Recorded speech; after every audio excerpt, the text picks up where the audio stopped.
terkait dengan tindak pidana korupsi. Kan beliau bicara secara general. Pesan beliau jelas. Tindak pidana korupsi itu adalah musuh bangsa. Bukan hanya musuh pemerintah, tapi musuh bangsa. Karena itu diperlukan tata kelola yang baik, bukan hanya sekedar soal menghukum, tapi bagaimana membuat birokrasi. Kita kan bicara secara umum soal birokrasi. Karena itu di mana-mana beliau selalu menyatakan salah satu cara terbaik untuk mengurangi tindak pidana korupsi, kalau sama sekali tidak bisa kita bersihkan 100%, lakukanlah sistem pemerintahan yang berbasis digital. Sambil menyiapkan regulasi untuk membuat lebih jerah lagi para orang-orang yang mungkin punya keinginan untuk melakukan itu. Jadi konteksnya sebenarnya di situ bahwa Presiden ingin melakukan. Karena itu sekali lagi, kalau beliau tadi bicara soal BUMN, soal inefisiensi dan lain sebagainya, itu hanya memberi pesan, hanya contoh. Tapi itu kan di mana-mana teman-teman bisa menyaksikan itu. Dan Presiden sudah menyatakan tidak boleh menggunakan perasaannya untuk menilai sesuatu, tetapi justru karena mendengar jeritan dari seluruh masyarakat Indonesia. Nah, karena itu sistem pemerintahan berbasis digital itu adalah solusi terbaik bagi pemberantasan upaya pencegahan. Pencegahan maksudnya pencegahan supaya jangan perilaku korupsi itu bisa terus berjalan. RUU perampasan aset, teman-teman lihat Komisi 3 kan hari ini kan baru mulai masuk masa sidang nih ya. Nanti akan dibuka oleh Ibu Wakil Ketua. Komisi 3 teman-teman sekarang lagi uji publik semua, mendengar masukan dari semua stakeholder, dan kita tunggu. Bagi Presiden perintahnya jelas kepada Menteri Hukum, itu untuk disegerakan. Tapi karena ini usul inisiatif DPR, karena itu kita tunggu ya. Kita tunggu, saya yakin DPR sesegera mungkin akan segera melakukan usul inisiatif dan kami siap untuk membahas bersama dengan DPR. Tapi pembahasan di pemerintah itu seperti apa, Pak? Kemarin ada... Di pemerintah, kan kemarin di pemerintahan yang lalu juga draftnya sudah ada. Tapi ini kan kesepakatan politik bahwa DPR yang ingin menginisiasi itu. Kemudian dalam prolegnas itu inisiatifnya adalah DPR. Saya belum mau berkomentar substansinya karena pemerintah pasti punya sikap tersendiri. Karena arahan Bapak Presiden kan jelas kepada kami.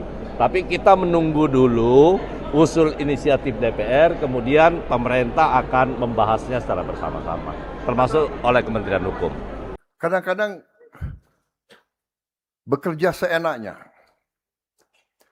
tidak bertanggung jawab kepada bangsa, kepada negara. Pemerintah tidak dianggap. Saya tidak paham bagaimana bisa terjadi seperti ini. Kalau saya laporkan semuanya, saya takut rakyat kita marah semuanya. Kita kena masalah. Karena banyak perusahaan-perusahaan asing kan juga kerjasama dengan BUMN kita. Jadi kita harus menghilangkan ini. Permainan-permainan ini. Ya, itu adalah dana kedaulatan kita. Sovereign Wealth Fund.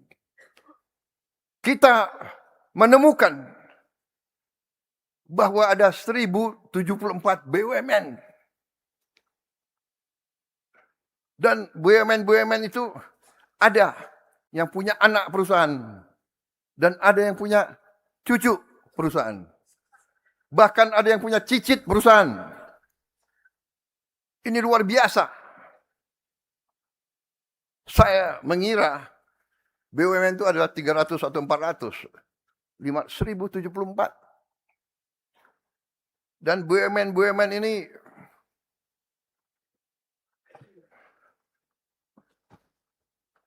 kadang-kadang bekerja seenaknya. Tidak bertanggung jawab kepada bangsa, kepada negara. Pemerintah tidak dianggap. Saya tidak paham bagaimana bisa terjadi seperti ini.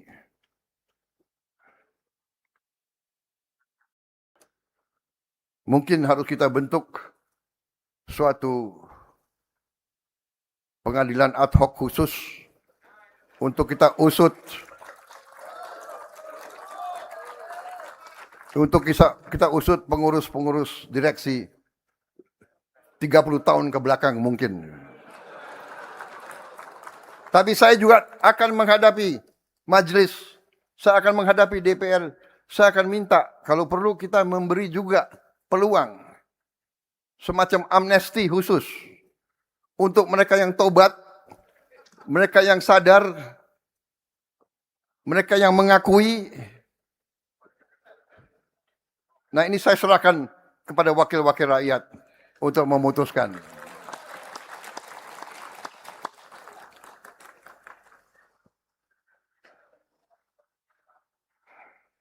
Kalau saya laporkan semuanya, saya takut rakyat kita marah semuanya. Saudara-saudara, terlalu banyak BUMN yang tidak produktif. Rugi terus, laporannya untung. Ngarang aja itu, untungnya itu. Kita kena masalah.